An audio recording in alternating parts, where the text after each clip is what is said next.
From the headquarters of Telesur English in Quito, Ecuador, this is From the South, and I am Soini Gray.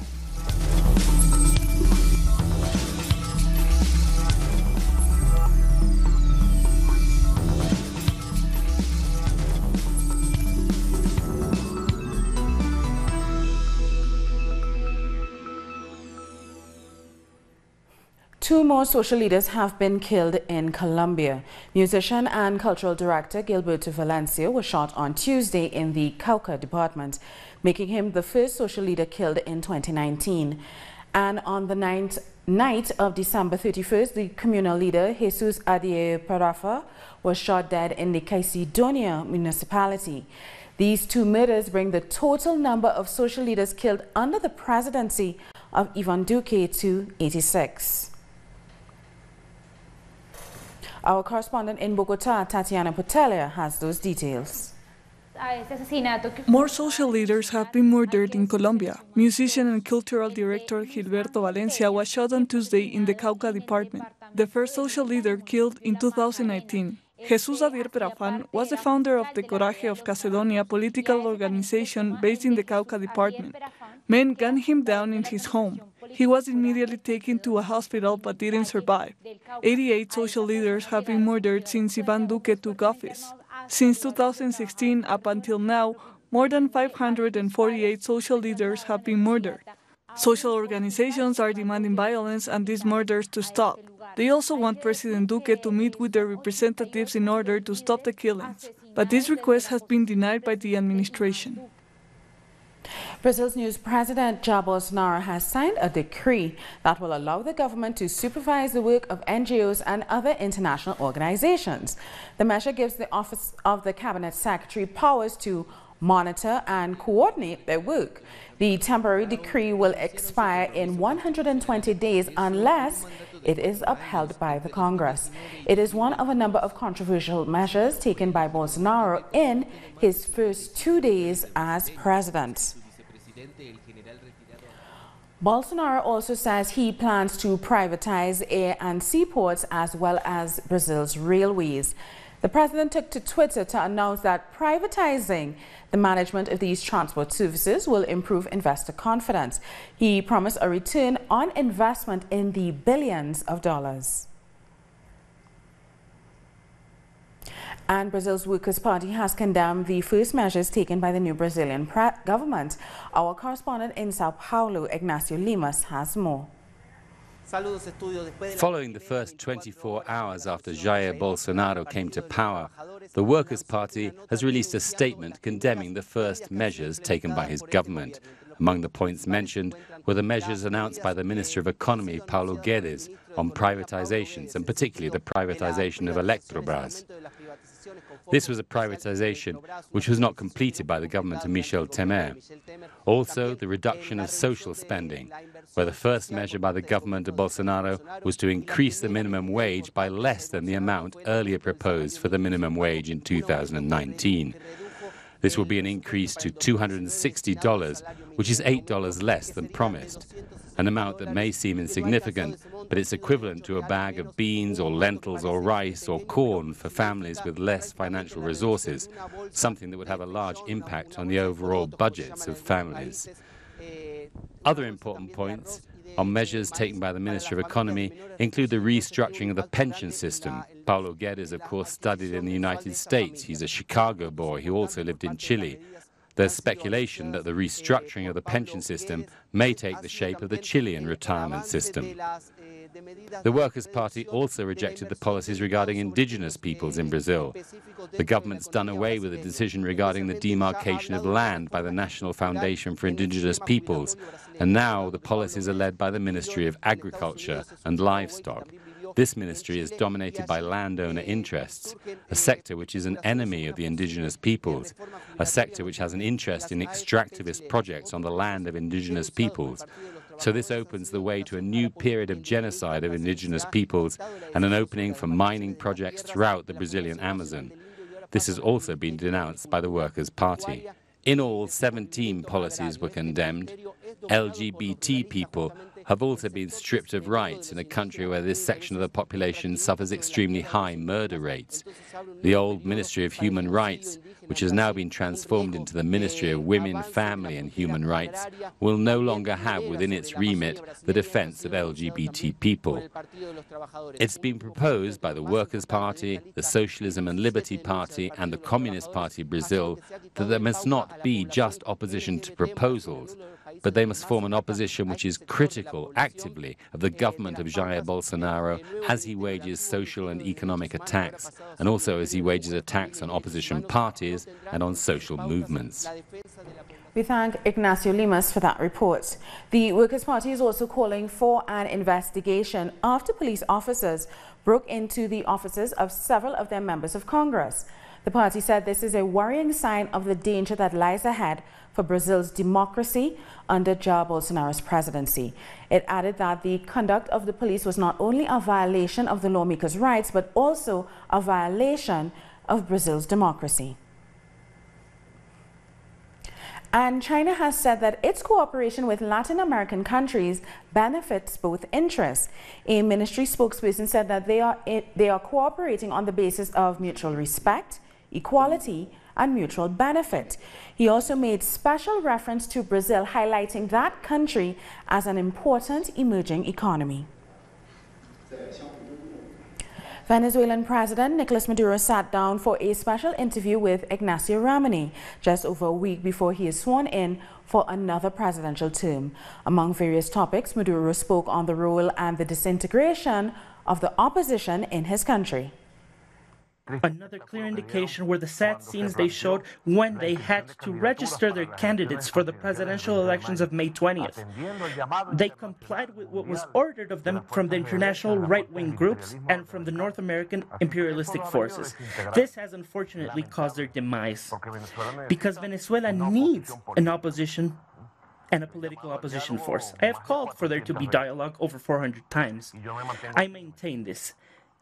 Any actor from the opposition in their current situation who would like to speak to me has an open door, an open mind, and a willingness to speak about the future of the country. I think that sooner or later in Venezuela there will be political conversations which will be diverse and include all political and ideological forces of that opposition. I keep faith, and I will work so that there will be a fruitful political dialogue in Venezuela in 2019. This will hopefully allow to rebuild a political opposition that the country requires in order to have tranquility, peace, and a diverse democracy, which is what we yearn for. President Maduro also spoke about the effects of the economic blockade and what he called the persecution of many aspects of the economic life of Venezuelan citizens. They're persecuting us in the purchases that we make in products worldwide. This includes food and medicine.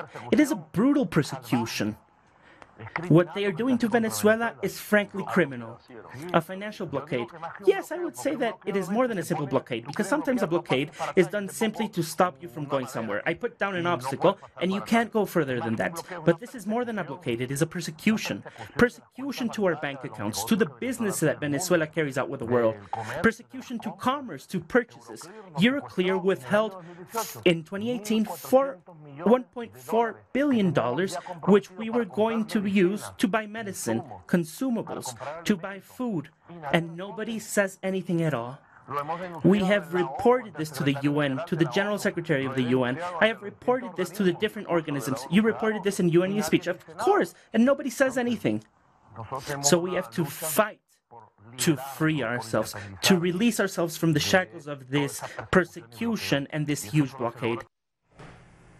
The government of President Evo Morales has established new priorities in Bolivia. There will be a multi-million-dollar public investment, a reduction of bureaucracy, and an increase in the fight against corruption.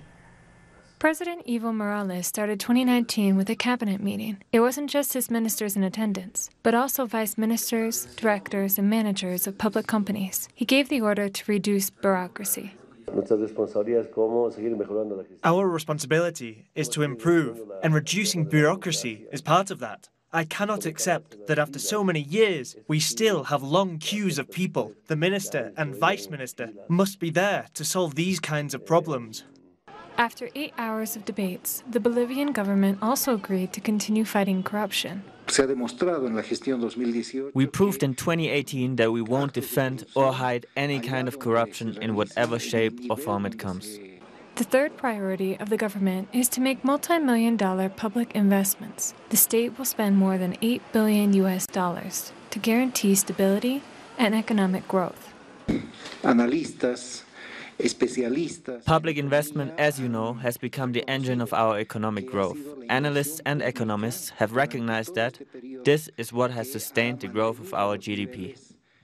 Over the past 4 years, Bolivia placed itself among the top 2 countries with the best economic growth on the continent. With an average of 4.5%, international organizations have calculated that this year Bolivia will be the country with the best GDP growth in the region. More news in a minute. Stay with us.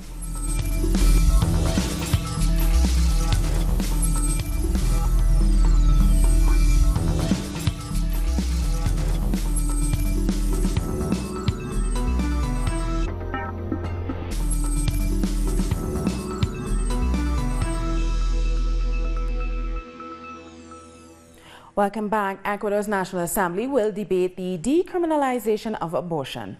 Lawmakers will discuss permitting abortion in cases of rape, incest, and fetal abnormalities. The changes will be part of a reform to the country's criminal code, and it comes as feminist groups in Ecuador have been protesting against gender violence. And our correspondent in Ecuador, Denise Herrera, has more details. We are outside the National Assembly in Quito, where the plenary session of the National Assembly will discuss the criminal code today. One of the main topics in the discussion is the decriminalization of the abortion. So we are outside with social organizations of women who are defending their rights.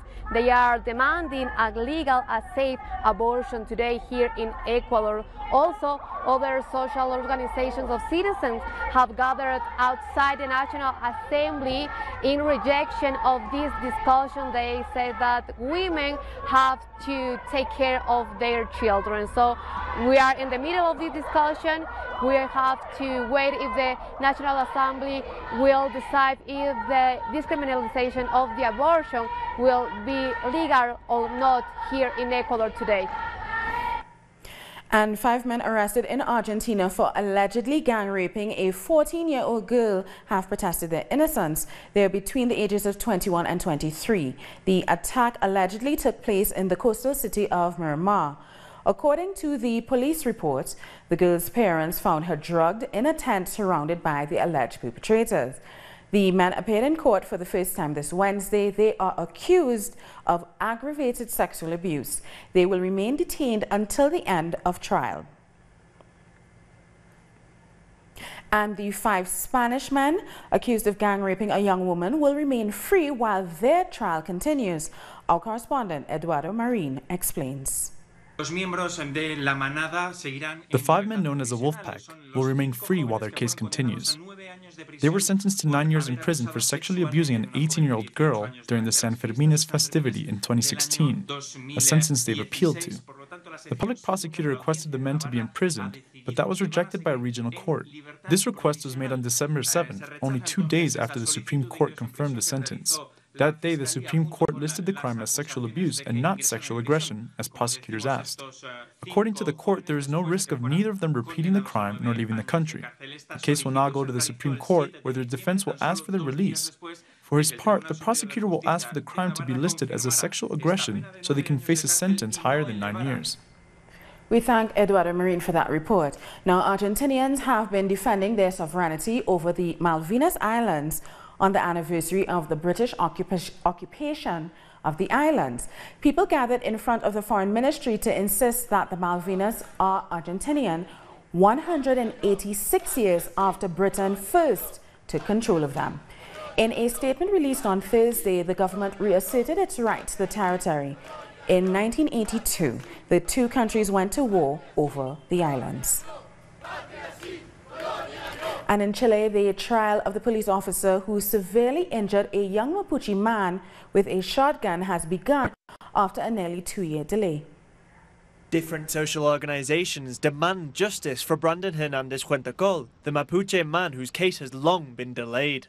We know that the Chilean National Police Force is an institution that protects offenders in their ranks. It's an institution that is willing to use their resources to protect these people, as we, as feminists, have seen this in other cases. The incident happened 2 years ago when Second Sergeant Christian Rivera shot Brandon with a shotgun, leaving almost 200 pellets in his body. The young Mapuche man was shot from a distance of less than 40 centimeters and it destroyed his hip. He has undergone more than 15 operations so far, but about 8 pellets cannot be removed from his body. The lead in the pellets will continue contaminating his organs and causing him pain. We do not regard this as a simple case of negligence, but as a constant institutional attack against the Mapuche community in the Valmaipo region. Therefore, we want to show support for Brandon Hernandez Huentecol, who is part of the Mapuche community. This is Christian Rivera. He is backed by the Chilean National Police and insists that he shot Brandon accidentally during an operation in the community. Soy la mamá de Brandon, al niño que balearon ustedes mismos hace 2 años. Since December 18, 2016, Ada Huentecol, Brandon's mother, has confronted police officers who have continued the harassment, even until just a few hours before the trial finally began. Ada and her family, until the moment that changed their lives, did not participate in the Mapuche movement and were isolated in a Christian community in Curacao, in the south of the country. It was there where carabineros arrived to control Mapuches as part of their campaign of repression. The youngest son came out to look, they stopped him, Brandon tried to intervene, but was turned upon with weapons of war. He hit me with his gun, and afterwards I get up and ask him to calm down, because we were doing nothing wrong. My brother was watching everything. They had him on his knees, pointing a revolver at him. His only crime being part of the Mapuche community. When the carabinero drew his weapon, I heard that it was loaded, and I said, "Why is there a bullet in there?" And that very moment he shot. That's why they're asking for punishment to the full extent of the law and a reappraisal of the crime as attempted homicide in a case that for the Mapuche community, above all. Indigenous communities and social organizations in Peru have said that 2018 was a bad year for the country's indigenous people. They condemned the violations to their rights and the plunder of natural resources. That's the main conclusion of the latest Indigenous Peoples Report, drawn up by the National Coordinator of Human Rights. The impacts have been borne by the native communities, especially those located in the Peruvian Amazon. Social, environmental, cultural and economical impact, especially on women. First of all, it generates separation and confusion among communities, since these enterprises offer jobs. And if the enterprise's goal is not part of the community's plan, there is always going to be these kind of changes.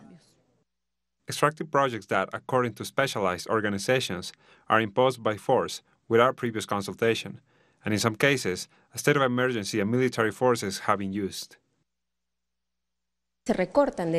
Basic rights like people's free transit or peaceful gatherings that are usual in the communities are withheld. Often those territories are unnecessarily militarized. All of this in favor of the industry's interest. They don't know what they are harming their human rights. Extractive activities that in the last 3 years have been causing several oil leaks, poisoning water resources and arable land. Those responsible for this haven't been sanctioned yet. This is a dramatic situation. Water sources are contaminated, as well as fish and in many cases, even people. In Chiriaco's case, a complete cleaning had to be done after oil leaked out. More than 300 people are severely sick due to the lack of protection during the cleaning. A situation that could be solved by identifying more than 5,000 indigenous communities which have no recognition over their territories, as well as the lack of health services and preservation of their native languages, since their budget has been cut off by 50%. And a Peruvian driver with Down syndrome is set to make history in the Dakar Rally on Sunday in Lima. Lucas Barron will be the first person with Down syndrome to take part in the 5,000-kilometer race. He will co-pilot for his father and ride in an off-road four-wheel drive buggy. Lucas has been training for a year and a half for the rally over a terrain of mostly sand dunes. Children have taken center stage during the Carnavalito parade in the southern city of Pasto. The parade is part of the week-long Blacks and White Carnival, the largest carnival celebration in South Colombia. Children design their costumes and carnival cuts. The tradition started about 40 years ago as a way for the children to take part in the festival. So pretty. We'll take a short break now, but we'll have more news after this.